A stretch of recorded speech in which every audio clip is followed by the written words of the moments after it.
السلام عليكم ورحمة الله وبركاته.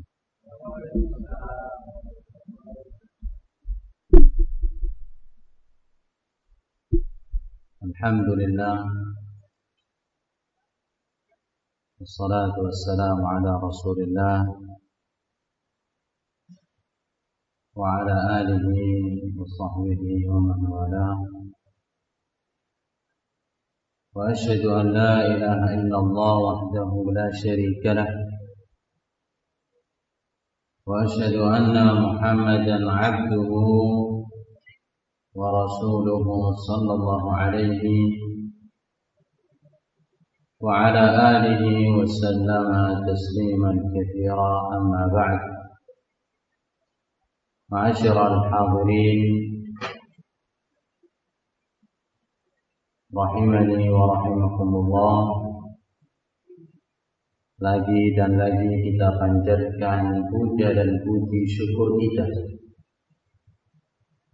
kepada Allah Subhanahu wa ta'ala yang telah memberikan limpahan nikmatnya. Yang paling agung, kita berada di atas agama ini, nikmat Islam, nikmat iman, dan nikmat sehat, sehingga kita mampu untuk menjalankan salah satu rukun Islam, yaitu sholat maghrib secara berjamaah. Kemudian yang kedua, kami mengucapkan banyak terima kasih kepada panitia, berikutnya jajaran takmir, Bapak Ketua, Pembina, begitu pula Bapak Wakil yang telah memberikan sambutan, dan yang sakit kami doakan Allah yashfihi shifaan ajilan wa mardal muslimin, semoga lekas diberi kesembuhan. Kami mengucapkan banyak terima kasih sekali lagi yang telah memberikan kepada kita kesempatan sehingga kita bisa bermajelis pada malam hari ini. Panitia memberikan amanah kepada kami untuk menyampaikan tema yang berjudul jerat halus di balik layar yang mengusik akibat. Ma'asyiral hadirin, sidang salat maghrib yang dimuliakan Allah Subhanahu wa ta'ala. Akidah adalah perkara yang sangat penting di dalam kehidupan seorang insan. Lafaz ini bukan kata yang asing dari kita, tapi secara arti akidah ini merupakan masdar, lafaz ketiga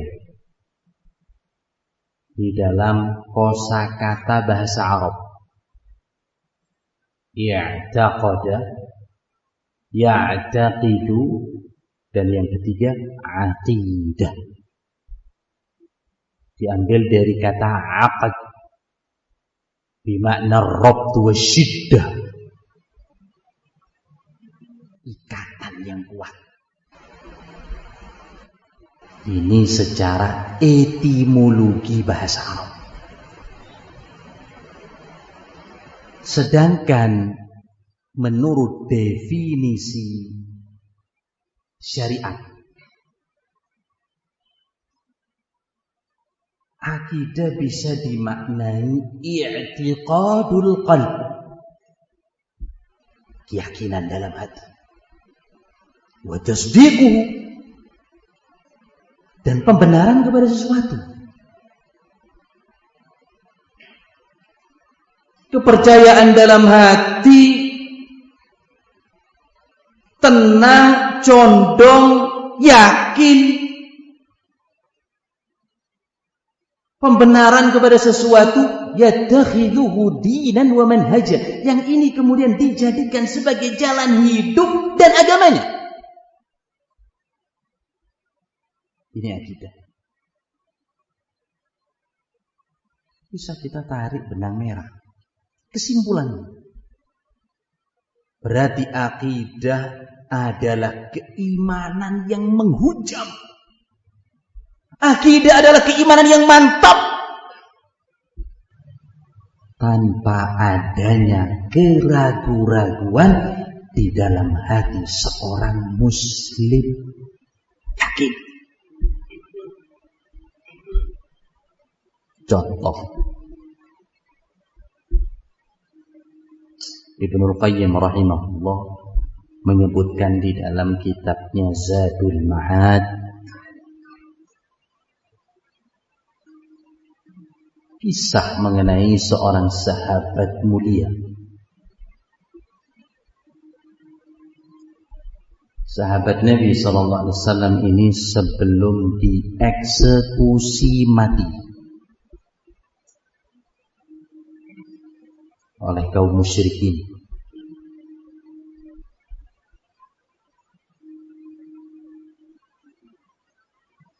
diberikan tawar dalam keadaan dia terikat dan yang maju ke depan adalah Abu Sufyan. Pada saat itu masih dalam keadaan musyrik, salah satu pemimpin Quraisy. Kata Abu Sufyan,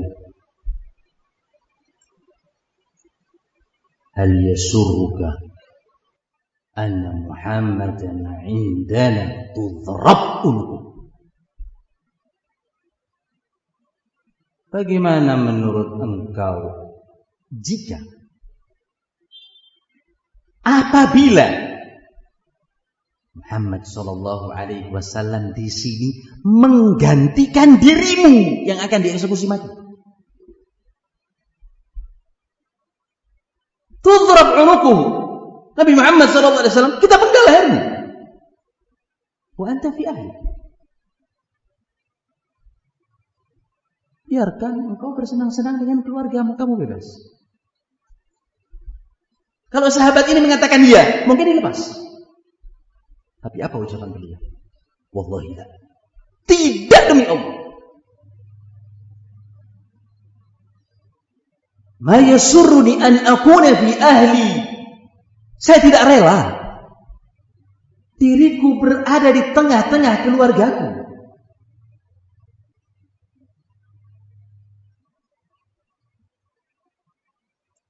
Wa Muhammadun sallallahu alaihi wasallam fi makanihi alladhi tusibuhu syaukatu tu'dhi.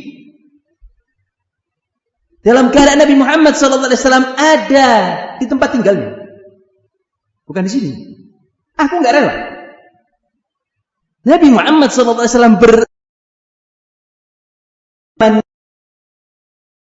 keadaan Nabi SAW merasakan sakit karena tertusuk oleh duri. Tertusuk oleh duri saja para sahabat enggak ridho, enggak rela. Apalagi Nabi SAW disiksa. Mendengar perkataan itu, beliau langsung disalib, dibunuh, dieksekusi. Ini apa? Akidah. Ini keyakinan, ini iman.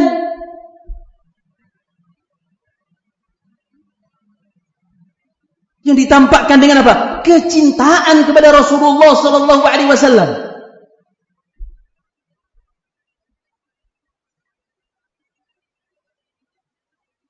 Apapun dia lakukan, apa saja dia akan berbuat. Bagaimanapun caranya dia berjuang untuk membela Rasulullah sallallahu alaihi wasallam dan syariat. Ini iman, ini akidah.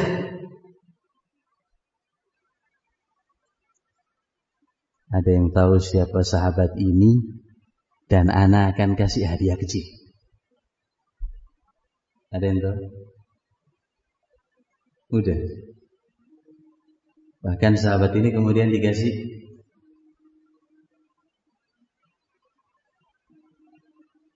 kesempatan untuk menjalankan ibadah sholat 2 rakaat.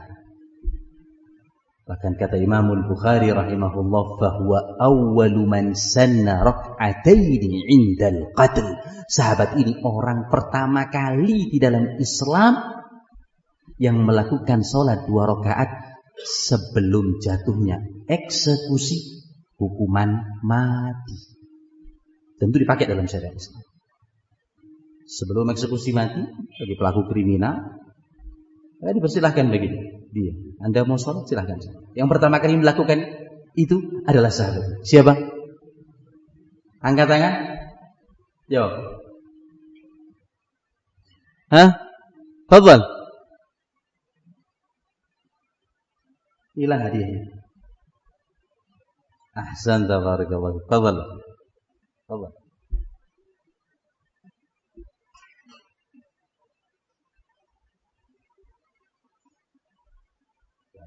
Barakallah.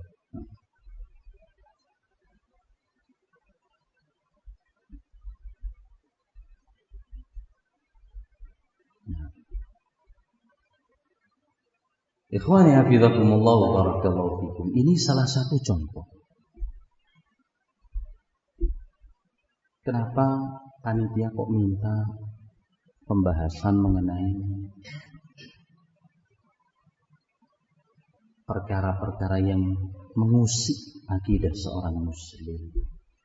Karena perlu difahami apa sih peran akidah di dalam agama kita. Yang pertama, awwalul wajibati wa akhiruha. Akidah ini adalah kewajiban pertama, ia juga kewajiban terakhir.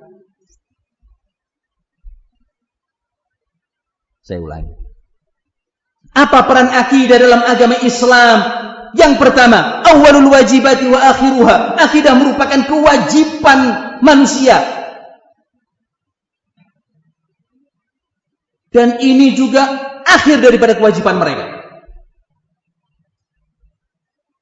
Para ulama sepakat, telah dinukil konsensus in'aqadal ijma'. Para ahlul ilmi mereka sudah sepakat bahwa kewajiban pertama bagi seorang mukallaf adalah mengucapkan apa? 2 kalimat syahadat. Kalau katanya Gen Z nggak bisa loading, nggak bisa login tanpa password ini. Siapapun yang akan login, passwordnya adalah la ilaha illallah wa anna Muhammadar Rasulullah.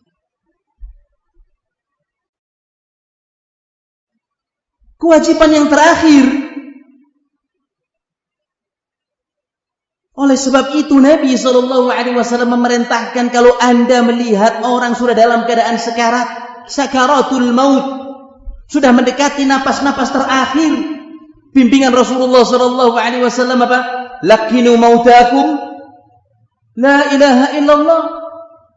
Talqin mayat-mayat kalian dengan mengucapkan kalimat la ilaha illallah. Dengan harapan apa? Akhir lisannya, akhir lidahnya basah dengan zikir ini.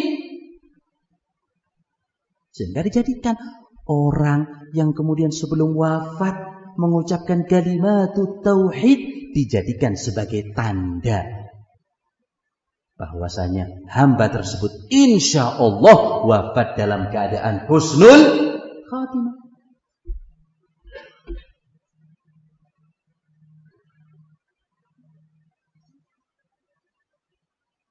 Pada tahun 264 Hijrah.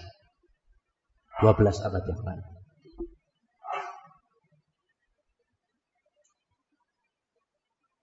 Pada abad ketiga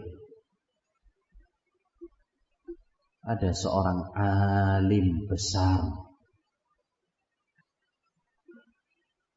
ulama senior, sepuh sudah, punya murid banyak sekali. Beliau ahli hadis, ahli fikih, ahli tafsir.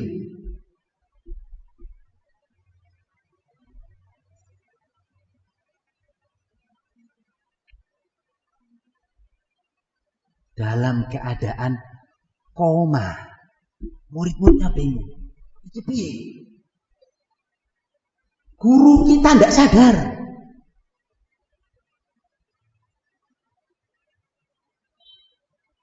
Kondisi parah.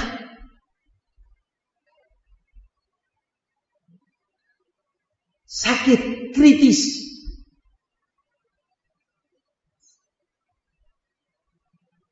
Tiga murid senior pun duduk. Kita mau mentalkin guru kami. Berapa enak. Menganggap gak sopan. Karena apa? Wibawanya. Kita murid-murid ini mau mentalkin syekh kami, kiai. Mbok mawas diri. Intinya berapa enak. Nah terus piye? Sudah masing-masing di antara kita menyampaikan sanad hadis. Karena yang di atas ranjang ini seorang ahli hadis yang menghabiskan kehidupannya pergi dari satu negeri ke negeri yang lain untuk mencatat, menghafal hadis-hadis Nabi SAW dengan rawi-rawinya. Maka dimulailah maju ke depan. Di situ ada Al-Mundhir ibn Syadan, kemudian Muhammad ibn Muslim Al-Wara dan Abu Hatim Ar-Razi rahimahullah. Maju Muhammad ibn Muslim ibn Wara, berbisik-bisik di telinganya, ingin menyampaikan sanad.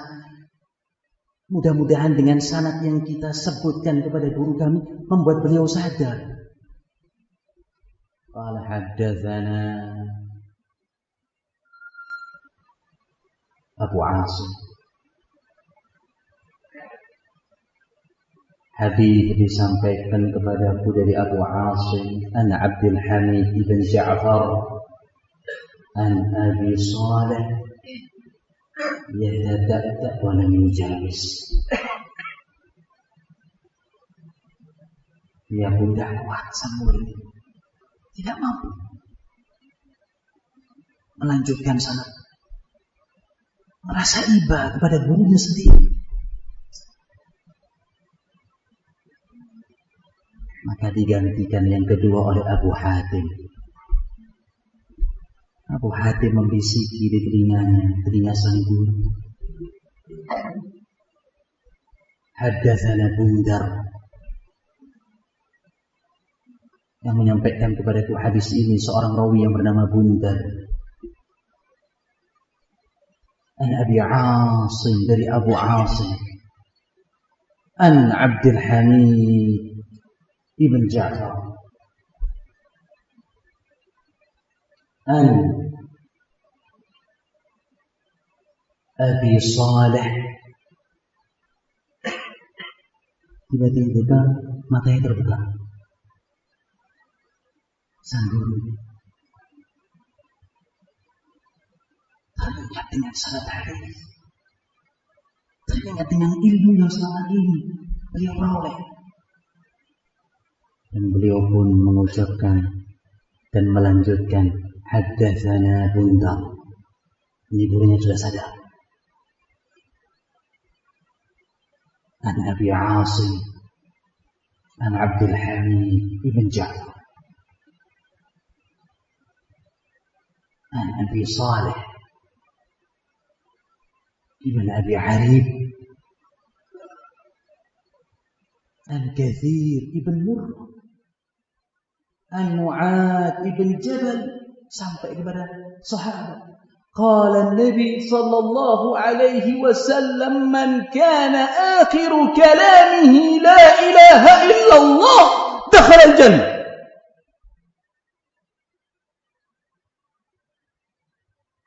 Barang siapa yang akhir ucapannya kalimat la ilaha illallah, dia akan masuk ke dalam surga. Detik itu juga beliau wafat.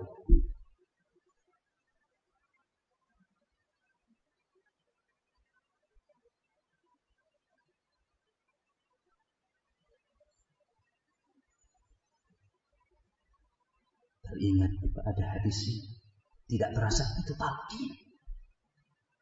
Dan beliau mengucapkan man kana akhiru kalamihi la ilaha illallah, dan beliau wafat.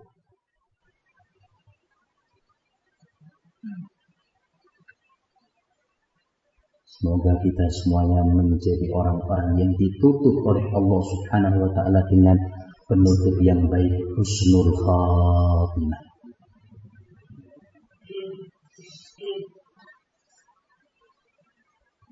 Ada yang tahu, bapak-bapak, kira-kira siapa syekh ini? Terkenal. Masih ada, saya punya hadiah satu lagi. Nah, ada yang tahu? Bapak-bapak dulu. Nah, Ustaz tahu pasti. Nah, baik para santri, fadhal. Siapa? Ustaz itu jangan. Enggak. Casingnya Ustaz. Bukan. Santri kelas berapa? Kelas berapa? Monggo. Monggo.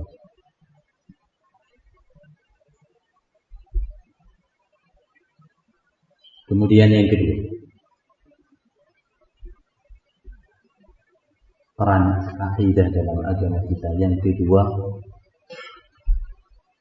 akidah sangat berguna dan bermanfaat ketika seseorang sudah berada di alam barzakh.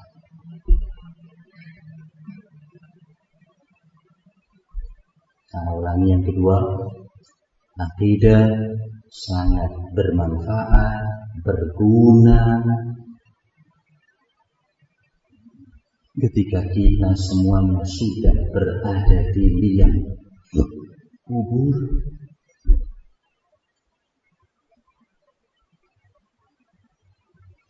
Karena ketika seorang hamba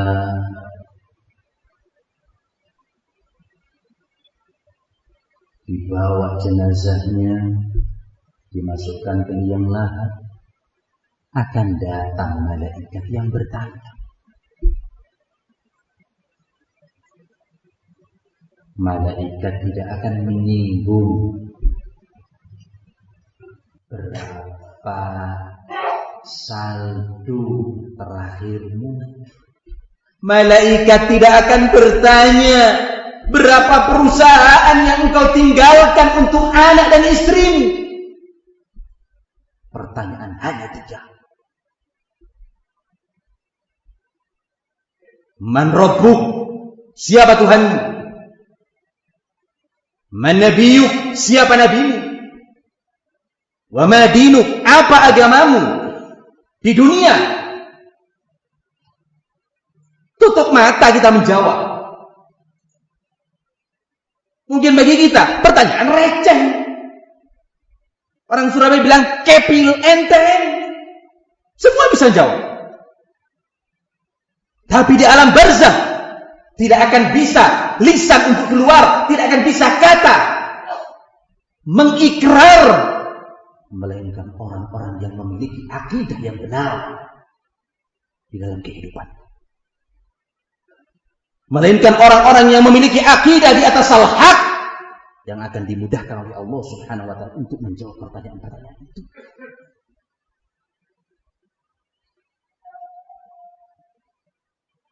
Yang ketiga, yang terakhir, akidah merupakan landasan tegaknya agama dan kunci diterimanya amalan. Akidah lagi dan lagi.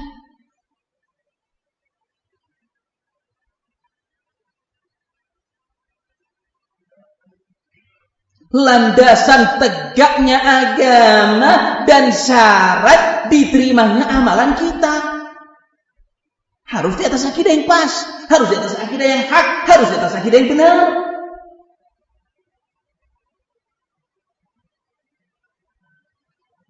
Allah Subhanahu wa taala menegaskan dalam surat Al-Kahfi yang senantiasa kita baca setiap pekan di hari Jumat.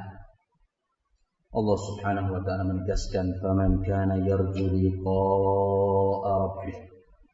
Barang siapa yang menginginkan pertemuan dengan Rabb-Nya, barang siapa yang menginginkan pertemuan dengan Allah Subhanahu wa taala, barang siapa yang menginginkan berarti apa? Masuk ke dalam surga.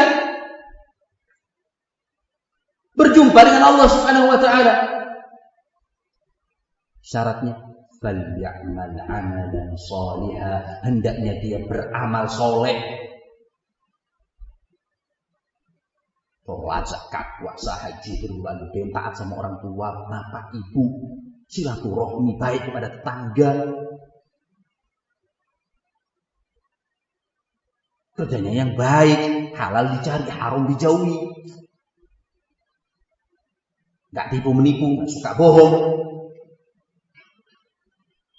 nggak manipulatif, nggak ada sogok menyogok, nggak ada licin pelicin, kencang di atas jalan.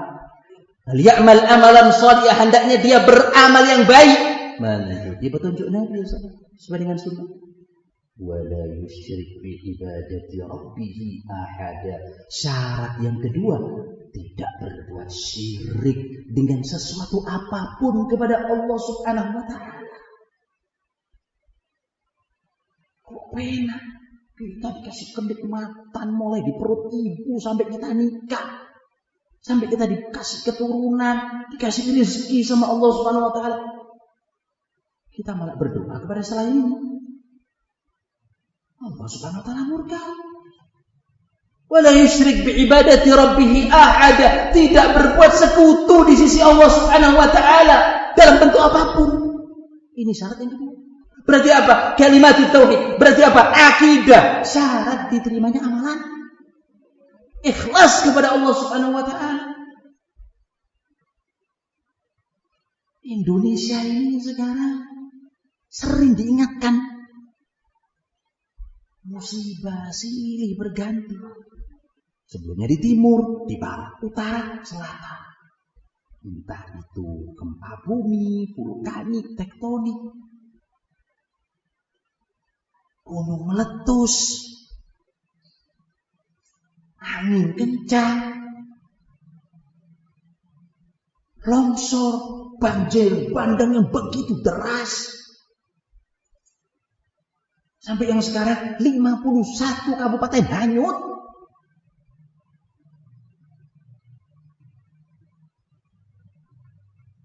Jatuh korban sampai angka 1000. Baik yang wafat ataupun luka-luka. Tempat tinggal terendam. Fasilitas umum lumpuh. Sekolah tutup. Jalan-jalan rusak. Jembatan putus. Instalasi listrik terganggu.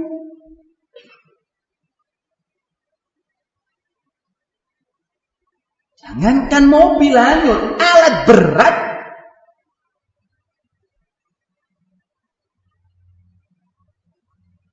terseret oleh derasnya angin. Dikasih musibah, malah mendatangi tukang dukun.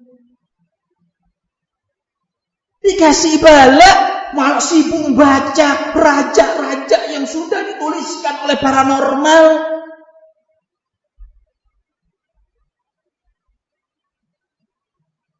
Diberi bencana oleh Allah Subhanahu wa taala. Datangi kuburan, tawaf di sana.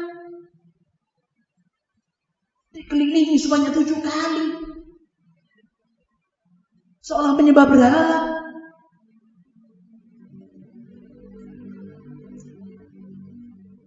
Yang mestinya taubat atas dosa-dosa kita, tangan-tangan manusia sudah banyak berlumuran dengan maksiat. Malah ditambahi dengan perkara-perkara yang seperti ini.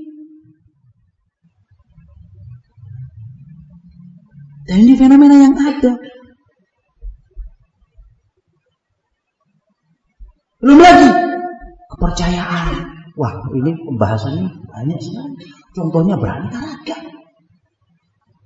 Kepercayaan yang berbau syirik.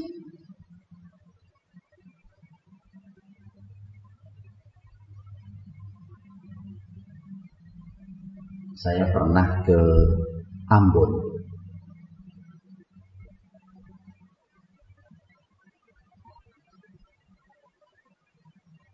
Teman-teman kita di sana cerita.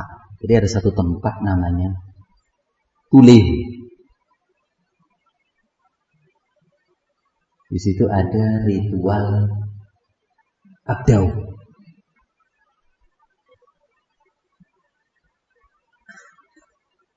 Sampai dijadikan festival. Festival Tuleh. Ada ritual abdau. Ini masyarakat muslim. Nah, tidak berbicara selain Islam.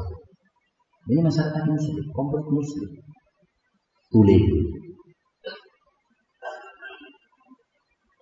Yang diadakan pada hari Idul Adha.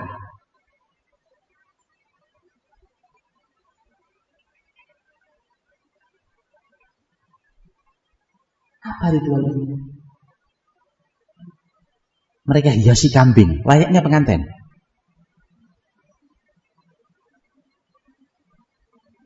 Kemudian kambingnya dikarat.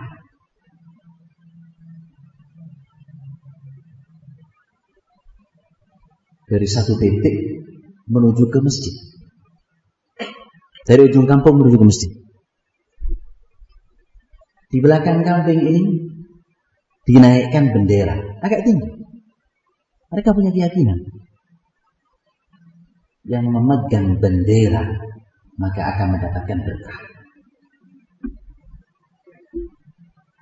Sehingga apa yang terjadi di antara mereka bahkan ada yang lompat dari atap rumah untuk megang bendera ini.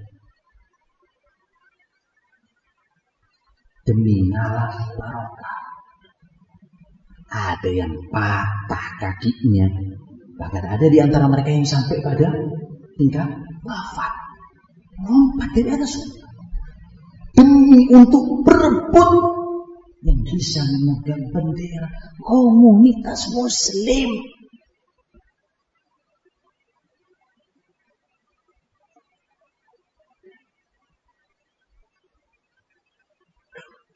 Belum lagi keyakinan mengenai tempat, waktu-waktu yang dianggap sial. Sangat kental sekali. Suro merupakan bulan yang berhubungan dengan mistik dan klinik. Akhirnya muncul berbagai macam mitos-mitos yang ada. Intinya membuat masyarakat takut sama bulan Muharram. Padahal ini bulan suci. Bulan yang penuh dengan fadilah dan keutamaan. Awal Muharram gak boleh keluar dari rumah. Jangan bepergian jauh. Kenapa? Mendatangkan kesialan. Rusak ini akidahnya. Mana sikap tawakal kita kepada Allah Subhanahu wa ta'ala?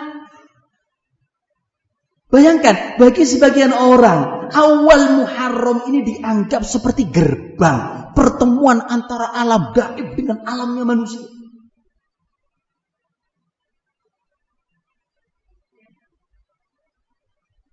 Gak boleh bepergian jauh. Makanya apa? Awal-awal Muharram jalanan agak sepi. Nah, sebagian masih ada. Di sebagian tempat melakukan ritual apa? Bisu, gak makan, gak minum, layaknya orang berpuasa, ada pantangan. Supaya gak kena musibah di bulan Suro. Gak mengadakan apa? Mengadakan apa? Pernikahan. Kalau kamu nikah di bulan Suro, suamimu akan diambil orang. Suaminya selingkuh kok yang menjadikan kambing hitam Suro. Kasihan bulan Muharram didolimi. Jadikan anak tiri dibandingkan dengan bulan-bulan yang lain. Ini bulan yang mulia. Tapi lihat kepercayaan yang ada. Akhirnya apa?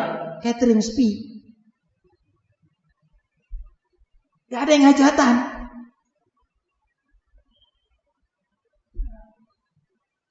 Tambah lagi, arah Cilacap.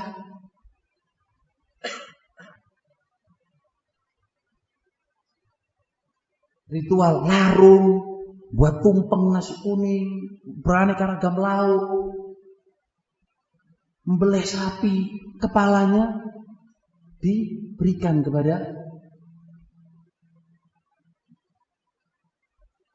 tenggelamkan di laut supaya mereka tidak mendapatkan malapetaka dan menggaris berkahnya ratu pantai.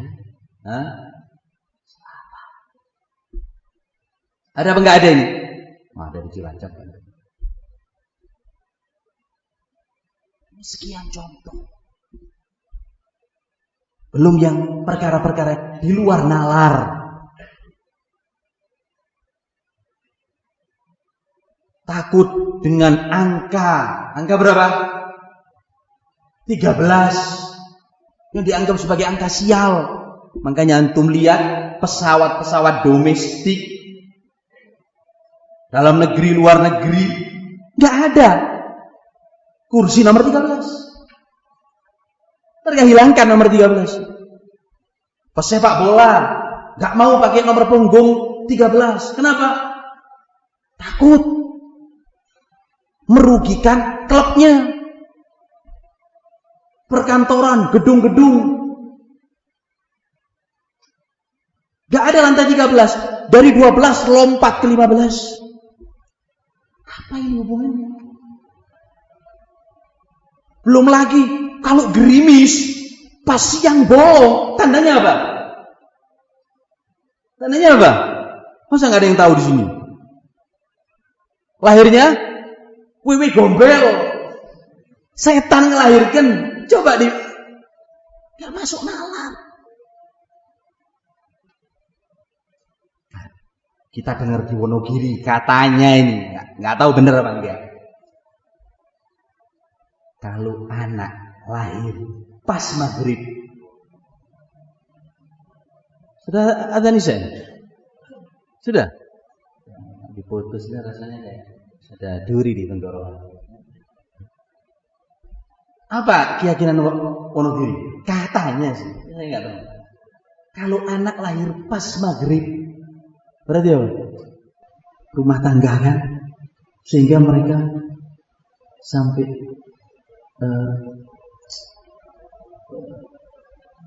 tali pusar atau yang kemudian diletakkan di situ asam manis dan gula merah supaya menghindari daripada malapetaka dan lain sebagainya. Wallahu ta'ala alam. Insyaallah kita lanjutkan setelah sholat isya mengenai pembahasan akidah. Wallahu ta'ala alam. Sallallahu ala nabiyina Muhammad wa ala alihi wa sahbihi wasallam.